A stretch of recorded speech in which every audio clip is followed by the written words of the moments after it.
Doctor Mohammad Yunus কোনো জবাবদিহি করেন না। এমনকি সামনাসামনিও যখন কথা বলবেন তখন তার কাছে কোনো প্রশ্ন চাইলে আমি দেখেছি প্রায় অধিকাংশ ক্ষেত্রে উনি প্রশ্নের জবাব দেন না, হয় খুবই মিষ্টি একটা হাসি দিয়ে বিদায় করে দেন অথবা কোনো কথাই বলেন না। রাজনীতি যখন করছেন তখন না বুঝে তো করতে পারবেন না। একটা মাত্র দল কেবল ডিসেম্বরের মধ্যে নির্বাচন চান। আমি অনেক ভেবেছি প্রফেসর মোহাম্মদ ইউনূসের জন্যে এই রকম একটা ভুল করা কি সঙ্গত? এটা কি মানায় তার কাছে?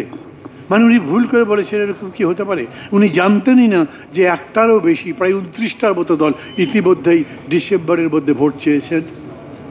এই ভুল তো তার হবার কথা নয়।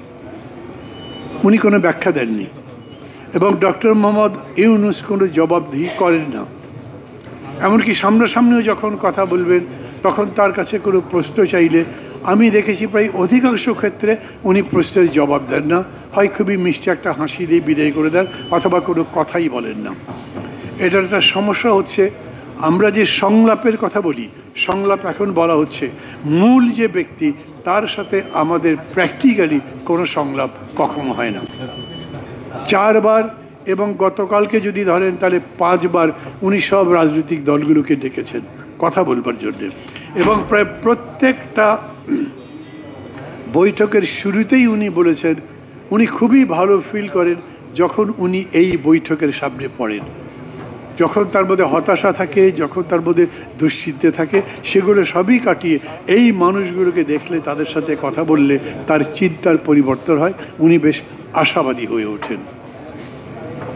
এরকমই যদি হয় তাইলে উনি যাদের সঙ্গে কথা বললেন তাদের সঙ্গে সংস্কার নিয়ে কথা বলেছেন, উনি তাদের সঙ্গে রাজনীতি নিয়ে কথা বলেছেন, আগামী দিনের গণতন্ত্র নির্বাচন নিয়ে, গণতন্ত্র সংগঠন নিয়ে কথা বলেছেন না, ইস্যুর ওপরে ডেকেছেন।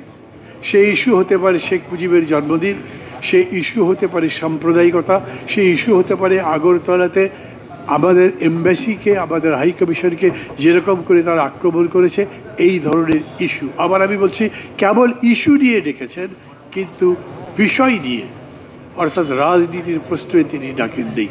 সেই মানুষ, সেই রকম বিচক্ষণ একটা সরকার।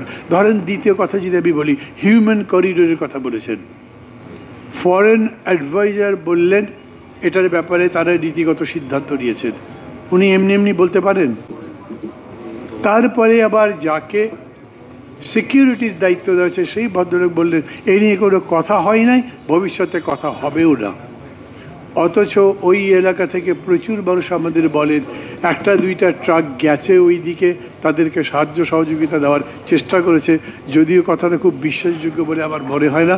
তার কারণ আমি যার সাথে ডিলটা করব সেই সাইটটাই নাই, মিয়ানমার গভর্নমেন্ট নাই, ওখানে আছে একেবারেই আরাকানরা।